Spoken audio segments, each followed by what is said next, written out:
오늘은 롯의 철을 생각하라라는 말씀을 세 번째 하는 시간이 되겠습니다. 그 밑에 제가 토를 달았습니다. 영생을 얻는 길이라 그랬습니다. 영생을 얻는 길. 지난 시간에 있었던 말씀을 좀 복습하기 전에 모든 말씀의 전제에 대해서 제가 말씀을 드립니다. 제가 드리는 모든 말씀들의 그 전제입니다. 여기 무슨 말씀이 있습니까? 출애굽기 3장 8절에 내가 내려가서 그들을 애굽인의 손에서 건져내고 그들을 그 땅에서 인도하여 아름답고 광대한 땅, 젖과 꿀이 흐르는 땅, 곧 가나안 족속, 헷 족속, 아모리 족속, 브리스 족속, 히위 족속, 여부스 족속의 지방에 내려가려 하노라.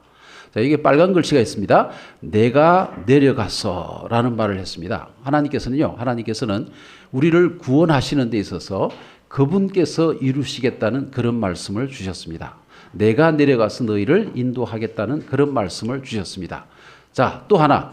여기 역대하 20장 17절에 이런 말씀이 있습니다. 이 전쟁에는 너희가 싸울 것이 없나니 대열을 이루고 서서 너희와 함께한 여호와가 구원하는 것을 보라. 유다와 예루살렘아 너희는 두려워하지 말며 놀라지 말고 내일 그 일을 맞서 나가라. 여호와가 너희와 함께하리라 하셨느니라. 여러분, 이 전쟁은 누구하고 하는 전쟁입니까? 여호사밧이 세 부족과 함께하는 전쟁입니다. 근데 하나님께서는요, 다른 어떤 전쟁에서도 하지 않은 말을 하시는데, 여기 뭐라고 하는가 하면, 이 전쟁에는 너희가 싸울 것이 없느니라. 왜냐하면 이 전쟁은 내 전쟁이라는 뜻입니다. 여러분, 어떤 전쟁은 하나님께서 너희의 전쟁이라 하는 게 있고 내 전쟁이라 하는 거 있는데, 여기에 내 전쟁, 다시 말하면 하나님의 전쟁이라는 것이 있습니다. 이거 왜 하나님의 전쟁일까요? 거기에 대해서는 제가 다음에 또 시간을 나면 말씀을 드리겠습니다. 자, 이 역대하 20장 17절에 나타난 여호사밧이 세 부족과 싸우는데, 이 세 부족과 싸우는 싸움이 하나님의 전쟁이라는 그런 단어를 쓰고 있습니다. 그것은 왜 그런가 하면, 여러분, 출애굽기 할 때에 이스라엘 백성들이 많은 부족과 전쟁을 했습니다. 그런데 하나님께서 특별히 세 부족에 대해서는 말하기를 이 부족들은 건드리지 말라 한 족속이 있었습니다. 근데 그 족속들이 나중에 어떻게 해요? 아직도 죄악이 차지 않았기 때문에 하나님께서 그 족속을 건드리지 말라고 그랬어요. 그런데 나중에 이제 여호사밧 시대가 되어 와가지고 그때서야 이 족속들의 죄악이 가득 찼다는 겁니다.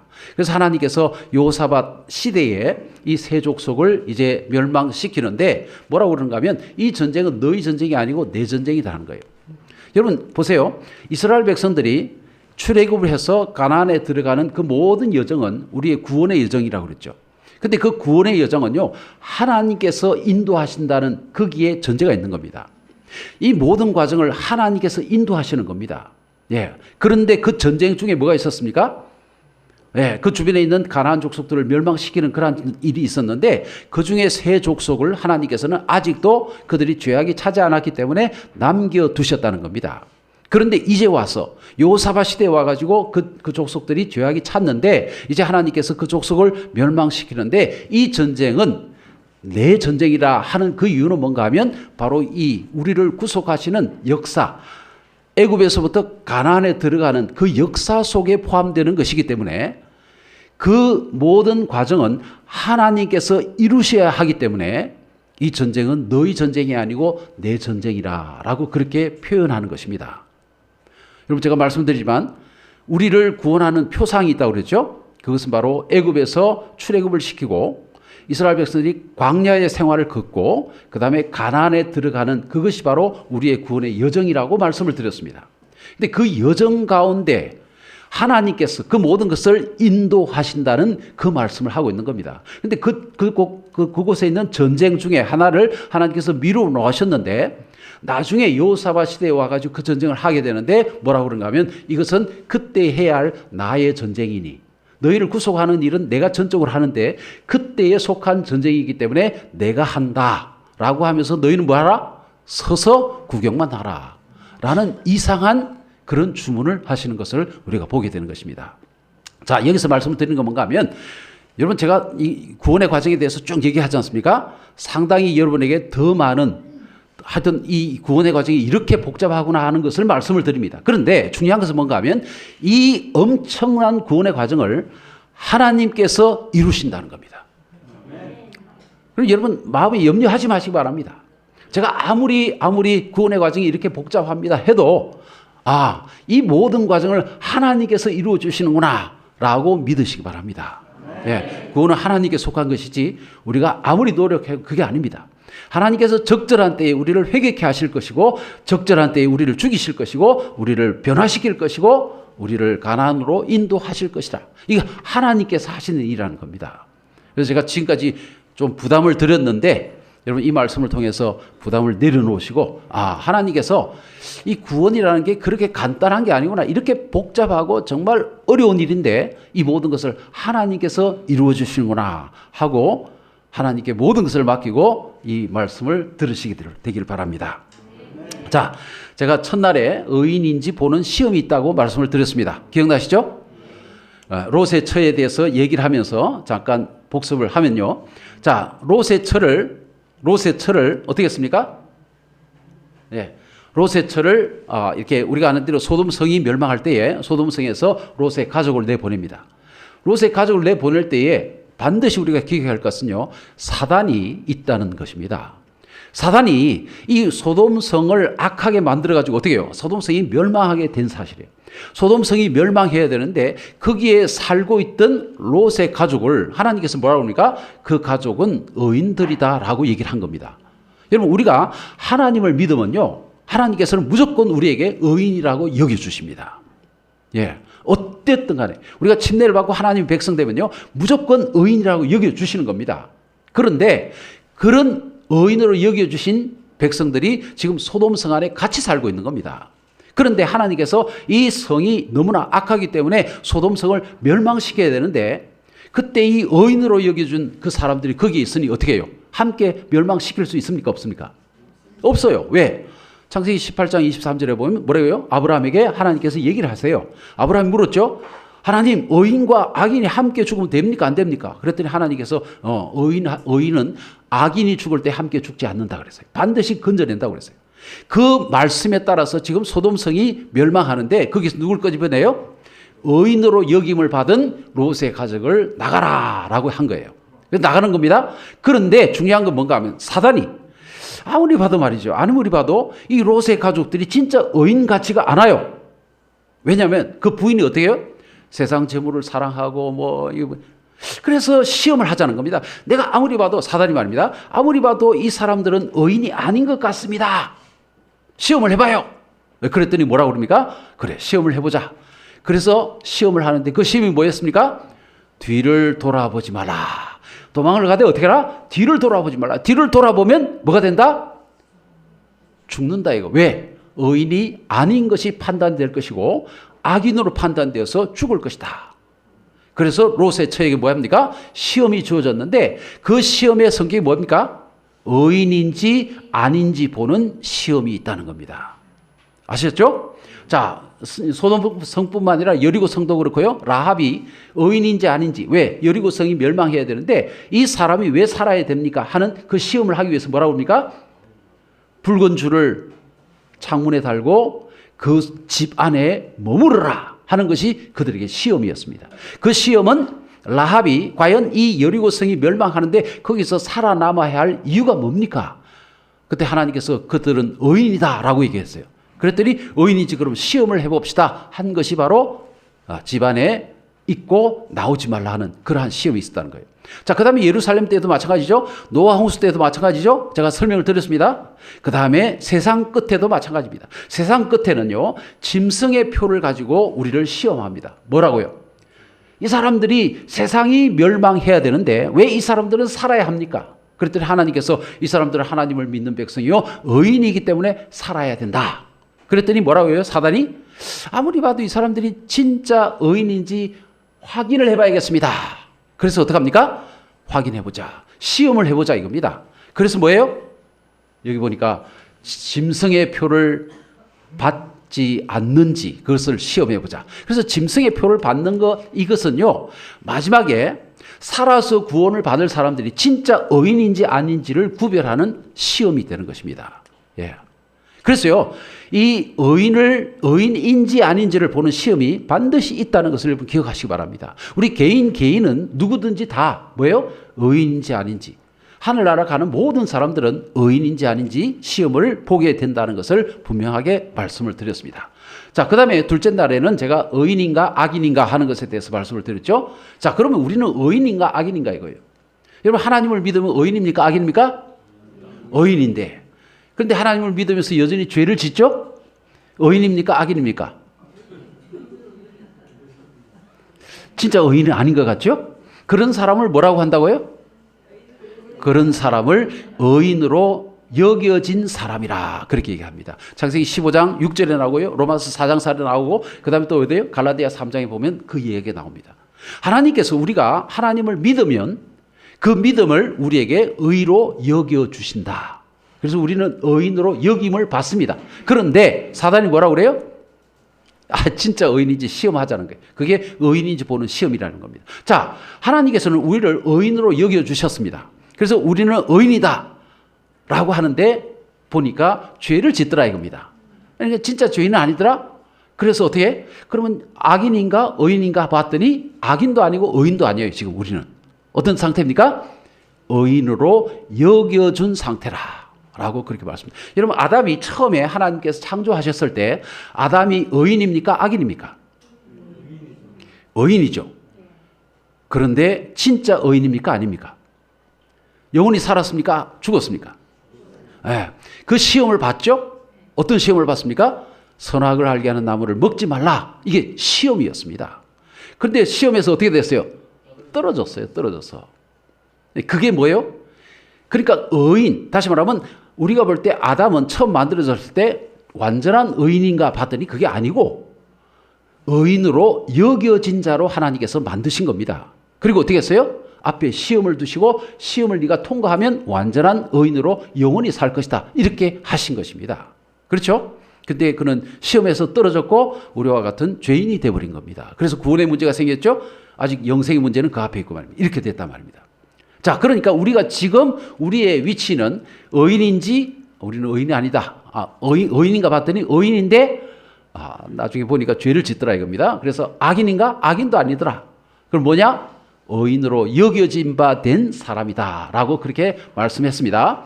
자, 그래서 이 애굽에 있는 사람은 죄인이라고 부르고요. 광야에 있는 사람을 의인으로 여겨주신 자. 광야는 뭐라고 그랬습니까? 교회라고 그랬죠. 그죠? 네, 사도행전은 교회라고 그럽니다.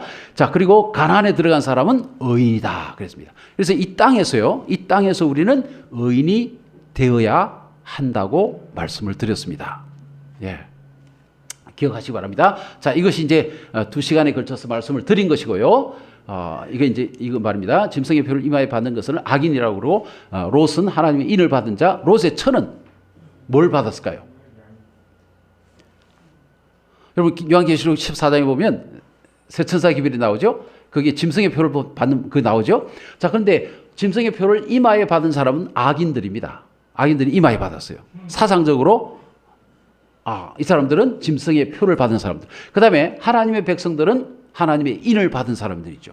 그렇죠? 그러면 롯의 처는 어떻게 된 사람일까요? 롯의 처는 짐승의 표를 오른손에 받은 자로 구별을 할 수 있는 겁니다. 이거 이제 다음에 기회가 나면 또 말씀을 드리겠습니다. 자, 우리는 짐승의 표를 받지 않는 사람이 되어집니다. 그런데 우리의 사상적으로는 짐승의 표를 받지 않았어요. 그런데 우리는 짐승의 표를 하나님의 인을 이마에 받았는가 봤더니 어느새 어떻게 해요? 잘못하면 롯의 처처럼 오른손에 표를 받는다는 의미가 뭘까요? 오른손에 표를 받는다는 그것은 먹고 사는 문제. 우리 먹고 사는 문제를 어떻게 해요? 이기지 못해서 짐승의 표를 받는 사람들을 오른손에 표를 받은 사람이라고 말씀하고 있는 겁니다. 예. 자, 오른손은 뭐예요? 먹고 사는 문제에 이게 쓰는 손이거든요. 그래서 먹고 사는 문제에 이기지 못한 사람들은 짐승의 표를 받게 되어 있어요. 왜? 짐승의 표는 뭘 강조합니까? 뭘 강조해요? 이거 받지 않으면 너희가 매매를 못하게 될 것이다. 먹고 사는 문제하고 관계되거든요. 예. 그래서 이런 식이 되겠습니다. 자, 그래서요, 짐승의 표를 이마에 받는 사람, 짐승의 표를 오른손에 받는 사람, 짐승의 표가 아닌 하나님의 인을 받는 사람, 이렇게 구별이 된다는 사실을 여러분 기억하시기 바랍니다. 자, 오늘은 세 번째 시험의 성격입니다. 자, 의인인지 아닌지 보는 시험이 있는데 그 시험이 어떤 성격인지 말입니다. 그것을 말씀을 드리는 겁니다. 자, 요한복음 3장 5절에 예수께서 대답하실 때 진실로 진실로 내게 이르노니 사람이 물과 성령으로 나지 아니하면 하나님 나라를 볼 수 없느니라. 들어갈 수 없느니라 했어요. 여러분, 물과 성령으로 나는 것이 중요합니까? 안 합니까? 예수님께서 얘기하셨어요. 너희가 하늘나라를 보려면은 물과 성령으로 나야 된다고 그랬어요. 자, 그러면 제가 질문을 드리겠습니다. 여러분, 예수님께서 중요한 일을 우리에게 얘기하실 때에 그분이 우리에게 모범을 보여주십니까? 안 보여주십니까? 보여줘요. 자, 오늘 우리가 침례에 대해서 우리 침례반에서 얘기했는데 침례를 우리 예수님께서 침례를 받으셨어요. 그분이 죄가 있어서 침례를 받았습니까? 아니요. 우리에게 모범을 보여주기 위해서요. 그러면 침례가 그렇게 중요하기 때문에 예수님께서 우리에게 모범을 보여주셨는데 침례보다 더 중요한 게 뭐예요 지금? 하늘에 들어가는 사람이 물과 성령으로 나지 아니하면 하나님 나라에 들어갈 수 없다는데 물과 성령으로 나는 이 일이 더 중요하잖아요. 그죠? 더 중요한데 그러면 예수님께서 이 더 중요한 일을 우리에게 모범으로 보여주셔야 될까요? 안 보여야 될까요? 보여줘야 됩니다. 그죠? 물과 성령으로 나는 것이 어떤 것이다 라고 얘기를 했으니까 예수님께서 먼저 보여주셔야 되는 겁니다. 그걸 언제 보여주셨어요? 여러분, 예수님께서 물과 성령으로 나는 거 이거다라고 보여주신 게 어디 있어요? 예? 예수님께서는요, 이 성령으로 나는 거, 물과 성령으로 나는 것에 대해서 우리에게 정확하게 보여주신 그게 있는데, 그게 뭔가 하면 바로 예수님께서 시험 받으신 장면입니다. 예수님께서 시험을 받으셨어요. 어디요? 어디 가서? 광야에 들어가서. 침례를 받으시자마자 광야로 들어갔죠. 광야는 교회를 표상한다고 그랬죠. 우리 이스라엘 백성들처럼 그분도 광야에 들어가서 시험을 받으시는 겁니다. 계속 깨어지고 죽으라는 그런 시험을 그래서 그분이 40일 동안 뭘 했습니까? 금식을 하셨어요. 근데 금식을 하고 나왔는데 그때 누가 왔어요? 사단이 딱 시험을 하는 겁니다. 그 시험이 지금 아담이 받은 시험과 똑같고 아브라함이 이삭을 드리라는 시험과 똑같고 그런 시험이었다는 겁니다. 네. 예수님께서 시험을 받으셨어요. 근데 이게 물과 성령으로 나는 시험이란 말입니다. 근데 그 시험의 성격을 보면 뭐라고 그랬는가 하면 이건 아니고요. 자, 이 뭐라고 그랬는가 하면 예수님께서 뭐라고 했어요? 예수님께서 40일 동안 금식하고 나왔는데 그때 사단이 와서 뭐라고 그래요? 사단이 이 돌을 떡으로 만들어 먹으라 그랬어요. 그때 예수님께서 뭐라고 응답하십니까? 사람이 떡으로만 살 것이 아니요 하나님의 입에서 나오는 말씀으로 사느니라. 자, 그런데 제가 질문을 드립니다. 여러분, 사람이 떡으로만 살 것이 아니요 하나님의 입에서 나오는 말씀으로 산다. 이 말씀이 강력합니까? 사단이 쫓겨날 만큼 강력한 성경절입니까? 예? 사단이 그 말을 듣고 덜덜덜 떨면서 쫓겨날 정도로 그렇게 강력한 말씀이냐고요? 아니죠. 그런데 왜 그 말씀을 예수님께서 하셨을 때 그가 도망갔는가 이겁니다. 도망가지는 않았지만 물러갔는가 이겁니다. 그 말씀의 의미가 뭘까요? 예? 그 말씀이 얼마나 강력하길래 사단이 물러갈 수 있는 그런 말씀이었는가 이겁니다. 그걸 우리가 좀 이해를 해야 되겠죠. 자, 그 말씀이 어디 나옵니까? 그 말씀이 예수님께서 지금 하신 말씀이 어디 나와요? 신명기 8장 3절에 나오는 말씀입니다. 3절에요. 자, 그런데 신명기 8장 3절에 보면 그 말씀이 나오는데 그 앞에 신명기 8장 2절에 보면 무슨 말씀이 있어요? 신명기 8장 2절에 보면 하나님께서 이스라엘 백성을 광야로 끌고 가는 이유에 대해서 말합니다. 내가 그들을 광야로 인도하는데 왜 인도하는지 거기에 대해서 이야기하기를 이스라엘 백성을 깨트리시기 위함이라 라고 얘기를 하셨어요. 이스라엘 백성을 광야로 이끄는데 왜 이끌었다고요? 그들을 깨트린다. 깨트린다는 말은 다른 말로 말하면 회개한다는 말과 똑같습니다. 근데 그렇게 깨트리고 그 다음에 8장 3절에는 뭐라고 하는가 하면 그들을 그렇게 깨트리는 이유가 뭔가 하는 것에 대해서 8장 3절에 설명하는데 그 설명이 바로 예수님께서 하신 그 말씀하고 똑같단 말입니다. 자, 이게 무슨 말이냐? 지금 광야로 들어간 이스라엘 백성들이 어떻게 해요? 깨어지고 그 다음에 뭔 과정이 일어날까요? 이 과정이 일어나는데 이것이 물과 성령으로 일어나는 과정이라는 겁니다. 여러분, 물 침례를 왜 받습니까, 우리가? 물 침례를 왜 받아요? 침례 요한이 뭐라고 그랬어요? 물 침례를 내가 주는데 이 침례를 주는 목적이 뭐라고 그럽니까? 죄를 씻기 위함입니까? 다른 의미가 또 있습니다. 마태복음 3장 11절에 보면 뭐라고 해요? 내가 너희들에게 물로 침례를 주는데 물로 침례를 주는 이유는 너희를 회개케 하기 위해서다 그랬어요. 회개케 하기 위해. 회개라는 게 뭐라고요? 아까 말한 것처럼 여기 신명기 8장 2절에 깨트린다는 의미가 있습니다. 너희를 깨트리기 위해서 내가 침례를 준다는 겁니다. 여러분 그래서 어떻게 해요? 이스라엘 백성들이 홍해를 건넜잖아요. 홍해는 뭐라고 그랬습니까? 홍해는 침례입니다. 침례. 너희를 깨트리기 위해서 침례를 받고 어떻게 해요? 광야로 몰아넣고 광야에서 회개하도록 하기 위해서 그렇게 했다는 겁니다. 그래서 이 교회에 있는 우리는 회개하라는 그런 음성을 듣습니다. 그죠? 이런 과정이 똑같다는 겁니다, 지금. 그래서 그렇게 회개한 사람이 그 다음 어떻게 될까요? 죽음, 다시 말해 죽음을 경험하는 겁니다. 여러분 예수님께서 40일 동안 금식하셨을 때에 정말 배가 고플까요? 아니면 멀쩡할까요? 고팠죠. 배가 고팠어요. 막 배가 근데 이제 사단이 딱 와가지고 돌을 딱 내밀면서 이 돌을 떡으로 만들어 먹어라. 그랬을 때에 예수님은 돌을 떡으로 만든 능력이 있습니까? 없습니까? 있어요. 그런데 왜 그분의 입에서는 지금 이 말씀을 하고 있습니까? 예? 여러분 지금 이 상황이 어떤가 보세요. 예수님께서 40일 동안 금식하셨어요. 육체가 원하는 건 뭡니까 지금? 예수님의 육체는 육체를 쓰셨어요. 우리와 같이. 육체가 바라는 건 뭔가 하면 떡을 먹자, 돌을 떡으로 만들어 먹자, 내가 능력 있지 않느냐, 떡을 만들어 먹자라고 하는 것이 육체의 부르짖음입니다. 근데 예수님께서 뭐라고 그래요? 사람이 떡으로만 살 것이 아니요 하나님 입에서 나오는 말씀으로. 그러면서 내가 지금 떡이 먹고 싶지 않아 나는 떡을 먹지 않는다 이거예요. 여러분 그 말은 뭔 말인가 하면 지금 사단이 주장하는 이 떡을 만들어 먹으라 할 때에 너 육체의 부르짖음에 응답하라는 겁니다. 너 육체가 살아있으면 넌 떡을 먹을 것이다 이 말입니다. 그런데 어떻게 해요? 예수님께서는 나는 떡을 먹지 않겠다. 내 육체는 죽었다라는 그런 의미를 얘기하고 있습니다. 여러분 보세요. 예수님께서 이 물과 성령으로 침례를 받는 이 일을 우리에게 보여주면서 죽음이라는 것이 드러나는 것을 우리에게 가르쳐 줍니다. 자, 예수께서 거듭남에 대해서 얘기하셨는데요. 자, 다 지나가 버리네. 그림을 보여주면서 해야 되는데 제가 이 PPT를 잘 사용을 못 해가지고요. 자, 이 돌을 떡으로 만들어 먹으라. 이게 시험입니다. 그래서 이런 게 왔는데 시험의 성격이 뭐였는가 보세요. 자, 밑에 보면 육체의 요구에 대해서 죽을 수 있느냐.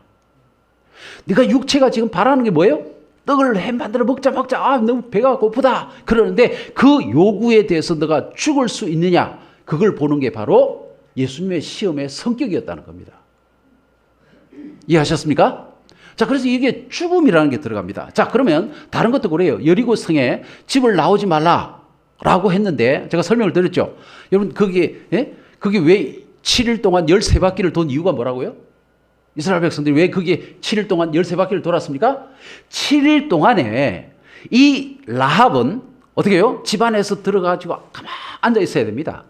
바깥에서 무슨 일이 일어나는지 너무나도 호기심이 나요.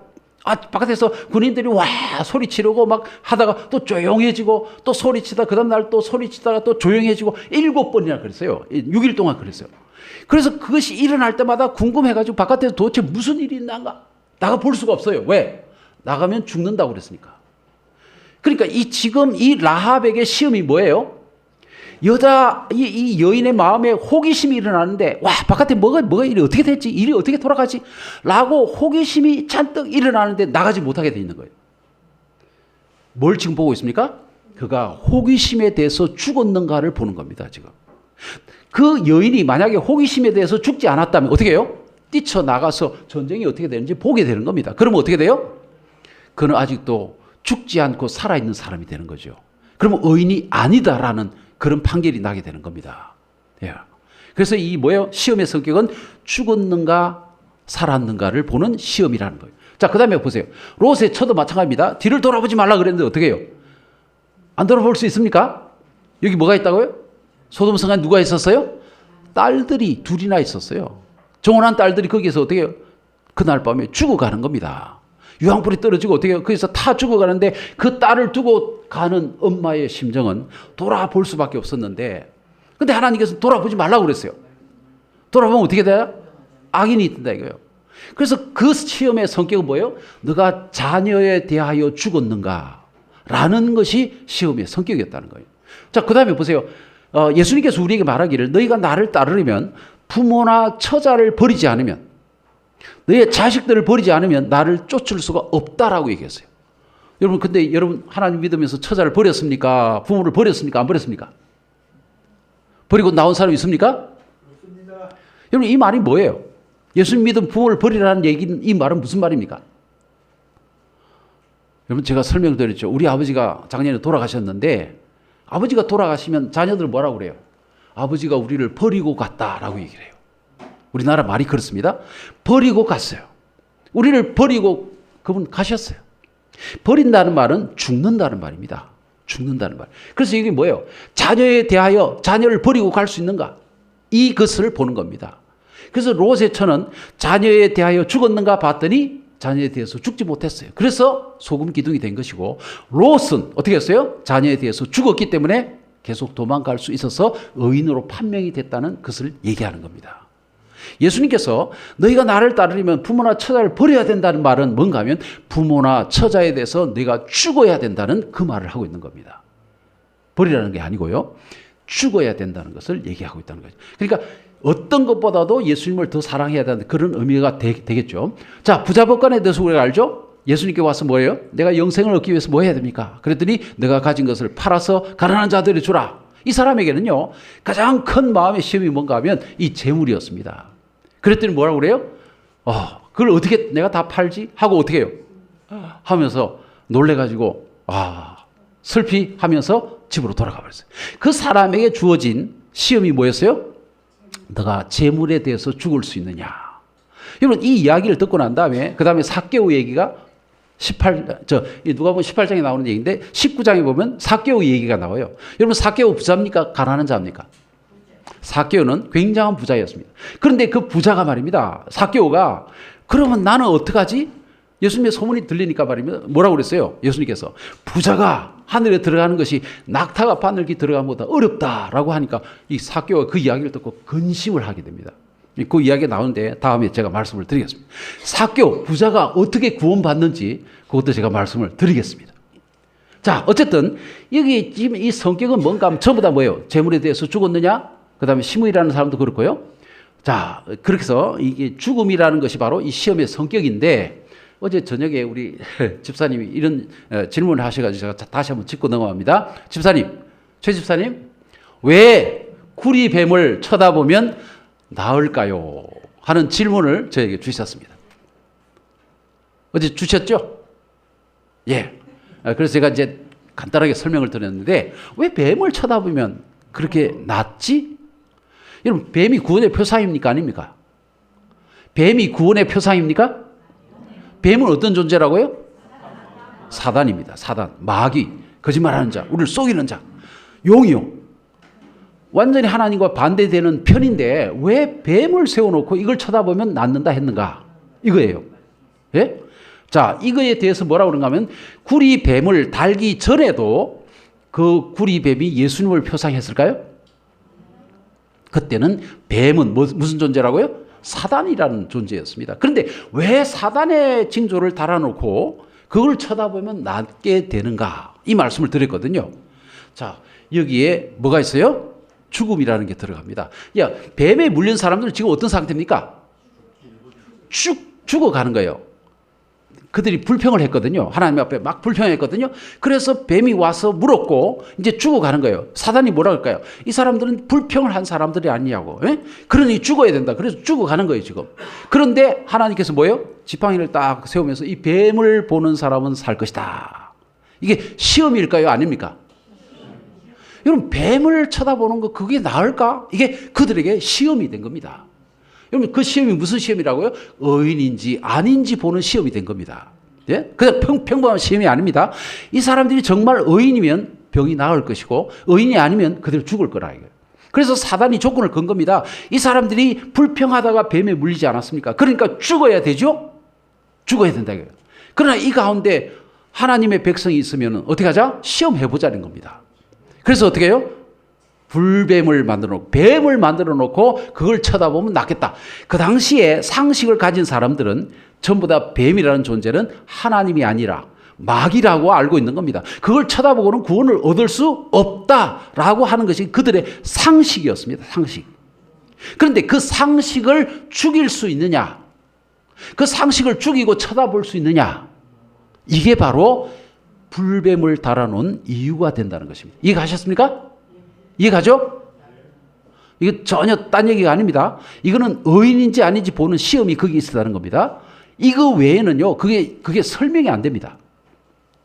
이 시험은 반드시 뭐예요? 의인인지 아닌지 보는 시험이었다는 거예요. 예, 그것을 그래서 어떻게 그들의 상식을 완전히 죽인 사람은 쳐다볼 수 있었고 상식을 그대로 유지한 사람, 살아있는 사람은 쳐다볼 수가 없었어요. 그래서 많은 사람이 죽었어요. 불뱀에 물린 사람들이. 몇 사람만이 상식을 깨고 어떻게 해요? 예수님을 쳐다보고, 저 불뱀을 쳐다보고 나음을 입었다고 그렇게 말씀하고 있는 겁니다. 그래서 여기도 죽음이라는 것이 들어갑니다. 상식에 대해서 죽었는가? 예. 아브라함도 마찬가지죠. 아브라함의 아들 이삭을 바치라. 이삭에 대해서 너가 죽었는가 안 죽었는가를 보는 것입니다. 이게 의인인지 아닌지 보는 시험이었다는 겁니다. 자, 아브라함의 시험과 이삭의 시험에 대해서 제가 말씀을 드렸죠. 한번 들었죠? 이삭의 시험이 어려웠을까요?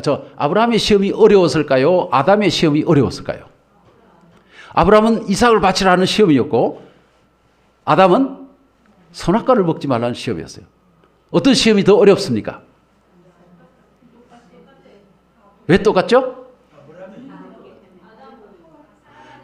예. 예, 보세요. 아브라함은 아들 이삭을 바쳤습니다. 이삭을 죽일 수 있느냐? 이삭을 버릴 수 있느냐 시험을 받았죠. 근데 아담은 어떻게 해요? 아니요, 그게 아닙니다. 아담은요, 딱 어느 날 있는데 하와가 선악과를 들고 왔어요.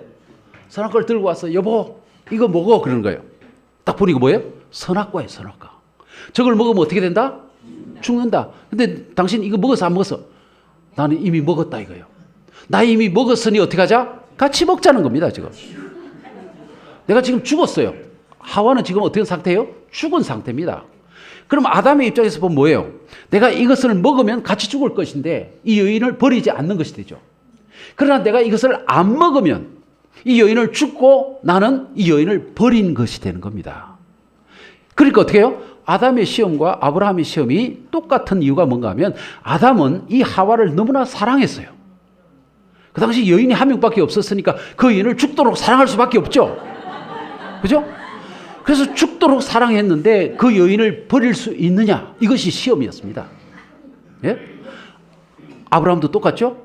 자기 아들을 죽일 수 있느냐? 독생자예요, 독생자. 그걸 죽일 수 있느냐? 시험의 성격이 똑같다는 겁니다. 예, 그만큼 어려운 시험이었습니다. 예. 자, 그래서 아브라함의 시험과 아담의 시험이 같았다라는 것을 여러분 아시면 되겠습니다. 자, 그래서요, 자, 마지막 때 하나만 더 보겠습니다. 자, 짐승의 표를 받지 말라라고 나오는데 이건 먹고 사는 문제의 해고요. 너희가 먹고 사는 문제에 대해서 죽을 수 있느냐 이걸 본다는 겁니다. 여러분 금식 잘하는 사람은 이길 수 있을지 모르지만 여러분 이게 매매를 못하게 하면요 이제 사람이 피곤해지는 겁니다. 예? 어떻게 해요? 그때는 어떻게 해요? 하나님만 바라볼 수밖에 없죠. 그런 사람만 살아납니다. 내가 죽어도 하나님을 내가 떠나지 않겠습니다. 이런 신앙을 가진 사람들은 살아남고 아이고 뭐 신앙을 적당히 해야지 하는 사람들은 반드시 넘어집니다. 반드시. 그래서 여러분 우리가 지금 평안한 때에 신앙을 하더라도 정말 예? 하나님께 정성을 들여서 온전한 신앙을 하시게 되기를 간절히 바랍니다. 자, 그 다음에 중요한 건 이제 쭉 말씀을 드렸습니다. 다 보면 시험의 성격은 뭐예요? 다 죽는 것입니다. 죽었는지 보는 시험이고요. 자아를 죽일 수 있느냐, 재물에 대해서 죽일 수 있느냐, 자신의 상식에 대해서 죽을 수 있느냐, 부모나 처자에 대해서 죽을 수 있느냐. 자, 제가 왜 이렇게 많은 예를 들었을까요? 이거 여러분 처음 들으시죠? 그래서 이렇게 많은 예가 필요한 겁니다. 성경에 이렇게 많은 예가 있더라고요. 근데 우리는 이걸 갖다 잘 인식을 안 해가지고 이거 제가 처음 아마 여러분 처음 들으신 분들 많을 거예요. 이게 처음 들어보면요 기억이 또 안 나요. 조금 지나면은. 그래서 여러 가지 예를 들었는데 한 사람 예를 들면 또 이게 긴가민가 할 것 같아서 이런 예를 다 찾아서 말씀을 드렸습니다. 여러분 이 말씀이 진실이라는 것, 진리라는 걸 여러분 믿으시기 바랍니다. 분명한 사실입니다. 자, 그러면 왜 시험에서 죽었는지를 볼까 이겁니다. 시간이 좀 없는데요. 하여튼 왜 시험에서 죽었는지를 볼까? 왜 죽었는지 보는가? 죄 지은 우리는요 하늘에서 쓰레기가 되었습니다. 자, 잘 들으세요. 우리가 하늘에 있을 존재인데 죄를 지음으로 인해서 우리는 하늘에서 쓰레기가 됐단 말입니다. 쓰레기는 어떻게 됩니까? 버려야죠. 그래서 하늘에서 버려진 존재, 이 지구는요 쓰레기장입니다. 쓰레기장이 되어서 우리는 다 버려진 존재인데 하나님께서요, 야, 이 쓰레기 가운데 다시 구원받을 수 있는 자가 없을까 해가지고 어떻게 해요? 구원의 계획을 세우신 겁니다. 근데 그 구원의 계획이 어떤 건가? 이 쓰레기장에 있는 이 존재들을 데리고 하늘에 가야 되는데 어떻게 데려갈까 하는 것이었어요. 여러분, 그런데 아주 좋은 방법이 있었습니다. 예수님은 우리를 하늘에 데려가기 위해서 재생을 시키기로 결정하셨어요. 재생, 그게 뭐예요? 거듭남입니다. 거듭난 자만 하늘에 가는 것입니다. 재생된 자만 하늘에 가는 것입니다. 여러분, 재생이라는 게 뭐예요? 우리가 이거 막 쓰다가 이거 틱 버리면 어떻게 됩니까? 이 플라스틱이에요. 그럼 플라스틱을 수집하는 사람은 어떻게 해요? 다 긁어 모아가지고 어떻게 해요? 공장에 데려가죠. 그걸 가지고 어떻게 합니까? 분쇄기에 넣고 어떻게 합니까?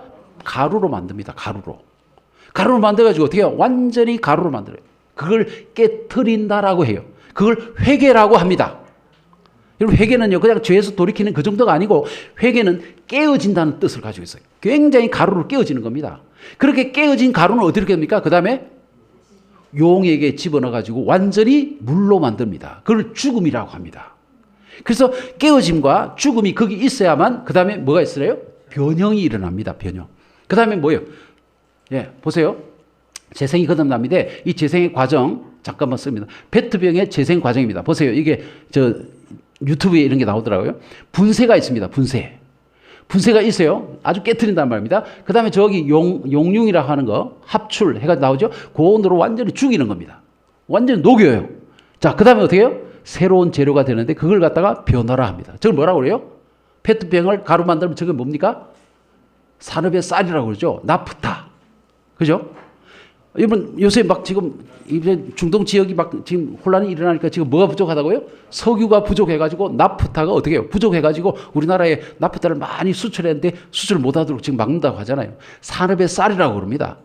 그게 뭐예요? 지금 페트병이 분쇄가 돼가지고 새로운 걸 만드는 재료가 됐다는 겁니다. 그래서 새로운 재료가 되어가지고 변화가 됐는데 저게 나중에 어떻게 해요? 밑에 가면 사출 성형이 되죠. 그래서 성형, 새롭게 만들어진다는 뜻입니다. 그래서 어떻게 해요? 보틀 블로우, 성형이 일어나고 그 다음에 음료가 충전하면 새 병이. 그러니까 우리가 하늘에 가기 위해서는요 이 과정을 거칩니다. 깨트림이 있어야 되고 회개죠. 그 다음에 죽음이 있어야 되고 이건 뭐예요? 완전한 하나님 앞에 내가 죄인입니다 하고 하는 자복입니다. 그 다음에 변화가 일어나죠. 성령께서 우리에 오셔서 변화를 일으키시죠. 그러면 우리는 새 생명이 돼가지고 어떻게 해요? 예. 자, 이것도 제가 말씀을 드렸습니다. 입에서는 깨어져라 그러죠. 위에서는 죽으라 그러죠. 그 다음에 12장에서는 변화가 일어납니다. 그럼 변화가 일어난 존재가 어떻게 돼요? 음식물에서 영양소로 바뀌죠. 그러면 어떻게 해요? 몸 속에 창자에서 흡수해가지고 예수님의 몸의 일부가 된다고 그렇게 말씀드렸죠. 여기서 깨어지지 않는 존재는 어떻게 됩니까? 나중에 대변으로 쑥 나가버려요. 우리가 지금 교회 안에 있지만요. 예수님 입 안에 들어온 존재입니다. 그런데 깨어져라, 회개하라. 그런데 회개 안 한 사람. 어떤 장로님은 내가 50년 다녀도 왜 이렇게 변화가 안 되지? 회개 안 해서 그렇습니다. 안 돼요. 회개 안 하면요. 회개 안 하면 죽지도 못하고 그 다음에 변화가 안 일어나는 겁니다. 그럼 그분들은 나중에 어떻게 돼요? 나중에 쑥 하고 나가버려요. 그럼 그분들은 생명을 얻지 못하는 것입니다. 반드시 우리가 이걸 알아야 됩니다. 깨어짐이 있어야 되고요. 그 다음에 죽음이 있어야 되고 그 다음에 변화가 일어나야만 재생이 돼서 하늘에 가는 존재가 된다는 것입니다. 그래서 이 사실을 우리가 분명히 기억하면서 제가 뭐 다른 거 다 그만두더라도요. 예? 이거 시간이 없으니까 그만두십시다. 왜 죽었는지 보는가? 죽어야만 변화가 일어난다는 것입니다. 예, 시험의 성경에 죽었는가를 보는데 이 죽었는지가 바로 변화가 일어나기 때문에 죽음이라는 것이 우리에게 있어서 굉장히 중요한 그러한 시험이라는 것을 말씀을 드렸습니다. 자, 그러므로 재생품이 되는 과정을 여러분 이해를 하시고 하나님께서 나를 재생시키시려고 할 때에 그때마다 순종을 하시면은 여러분 우리는 하나님께서 우리를 재생시켜서 재생품을 데리고 하늘에 가실 것이라는 그 말씀을 하고 있는 겁니다. 여러분 오해가 없죠? 그죠? 분명하죠, 그죠? 여러분 우리 하나님께서 우리를 재생시키려고 여러 과정을 거치십니다. 그때마다 우리는 그 말씀을 듣고 이것을 이해하면서 지금이 바로 내가 회개할 때구나. 거기에 대해서는 제가 다음에 말씀을 드리겠지만 이때는 회개할 때구나. 이때는 내가 죽어야 되는구나 하고 이해하면 하나님께서 그 과정을 통해서 우리를 재생을 시키실 것이다. 이겁니다. 예. 여러분 이게 복잡하잖아요. 이 과정이 쉬운 과정이 아닙니다. 우리를 깨트리면요, 우리 굉장히 아파요. 그 다음에 죽는 거, 자존심 완전히 내려놓고 내가 죽었다, 내가 죄인입니다. 이거 하기 굉장히 힘듭니다. 그런데 이런 모든 과정, 이 복잡한 과정을 예수님께서 다 이루시겠다고 그렇게 말씀하시는 겁니다. 예? 그러니 하나님의 은혜가 얼마나 감사합니까? 예, 예수님의 은혜를 깊이 느끼면서 주님, 내게 그 과정이 꼭 일어나게 해달라고 그렇게 기도하시는 여러분과 제가 되기를 간절히 바라면서 말씀을 마치겠습니다.